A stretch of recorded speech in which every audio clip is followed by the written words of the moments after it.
వెళ్దాం సార్.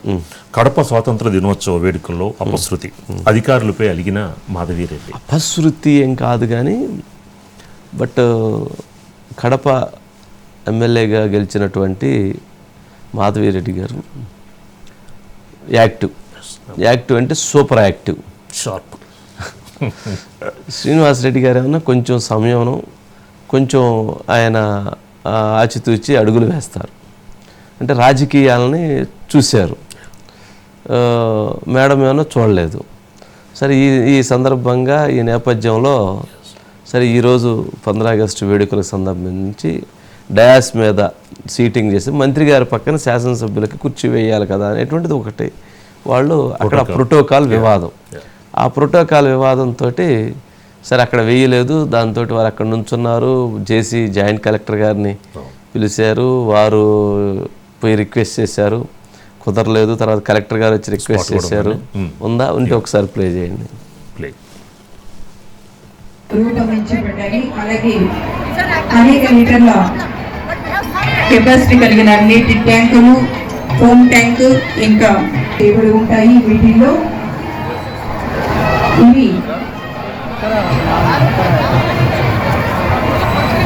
ఇప్పుడు శకటాలు ప్రగతి రథ చక్రాలుగా మార్చి ముందుగా మన రక్షక భటులు వారి స్నేహితులు అయిన డాగ్లను ఎంతో అపురూపంగా చూస్తారు.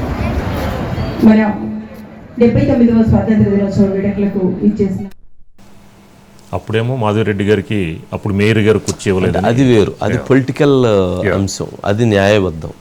కానీ ఇక్కడ సమయం అవసరం, సమయస్ఫూర్తి అవసరం.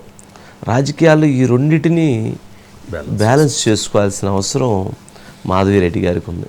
సరే అధికారులు తనకు సరైనటువంటి అక్కడ ఆ ప్రాధాన్యత దొరకకపోయినా లభించకపోయినా కానీ అక్కడ సంయమనం పాటించుకొని సమయస్ఫూర్తితో నడవాల్సిన అవసరం ఎందుకు ఉంది అని అంటే ప్రభుత్వం ఎవరిది? మాధవిరెడ్డి గారు. ప్రభుత్వంలో అధికారులు ఎవరు? వారు. అక్కడ ఆ అధికారుల్ని నియమించుకోవటమో లేదా అధికారుల్ని తీసుకొని రావటమో అక్కడ పాత్ర ఎవరిది? కడప జిల్లా రాజకీయాల్లో అధ్యక్షులు ఎవరు? శ్రీనివాసరెడ్డి గారి. ఆయన కీలక పాత్ర. సరే అక్కడ వాళ్ళకి ఆయనతో సంయమనం ఇవన్నీ నడుస్తూ ఉంటాయి. ఎవరన్నా మరి అట్లాంటిది ఆయన సతీమణిగా ఉన్నటువంటి మాధవిరెడ్డి గారు అక్కడ ఉన్నటువంటి అధికారుల దగ్గర వివాదం బహిర్గతం అయితే అది ఎవరికి నష్టం? ప్రభుత్వానికి నష్టం. ప్రభుత్వానికి నష్టం అంటే ఎవరికి నష్టం? ప్రజాప్రతినిధులకు నష్టం. అధికారులకు వచ్చినటువంటి నష్టం చాలా తక్కువ. బయట పడితే అధికారులు వాళ్ళకి నష్టం లేదు. అధికారులు ఈ ప్రభుత్వం ఇంకో ప్రభుత్వం కాదు, ఇక్కడ కాదు ఇంకో దగ్గర వాళ్ళకు వచ్చే నష్టం లేదు. కానీ ప్రభుత్వంలో ప్రజాప్రతినిధులకు మాత్రమే నష్టం జరిగింది. అందుకని బాధ్యతతో వ్యవహరించాల్సింది, సంయమనంతో వ్యవహరించాల్సింది, సమయస్ఫూర్తితో వ్యవహరించాల్సింది మాత్రం ప్రజాప్రతినిధులే. అంటే మాధవిరెడ్డి గారు స్ట్రైట్ ఫార్వర్డ్, మనసులో ఏం పెట్టుకోదు, ఓపెన్గా మాట్లాడేస్తారు, కోపం వస్తే అరుస్తారు, ప్రేమిస్తే అభిమానిస్తే పెడతారు. కాబట్టి ఆ నిమిషానికి ఆ రకంగా ఉండటం జరిగి ఉండొచ్చు.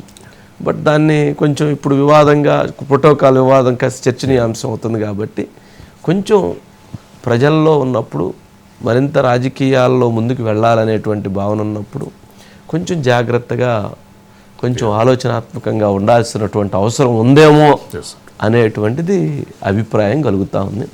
సరే చూద్దాం. అంటే పక్కన శ్రీనివాసరెడ్డి గారు ఉన్నారు, అనేది చెప్పే ప్రయత్నం చేసినట్టున్నారు. కానీ ఆ సమయానికి వారికి ఆ కోపం ఇదేనట్లేదు.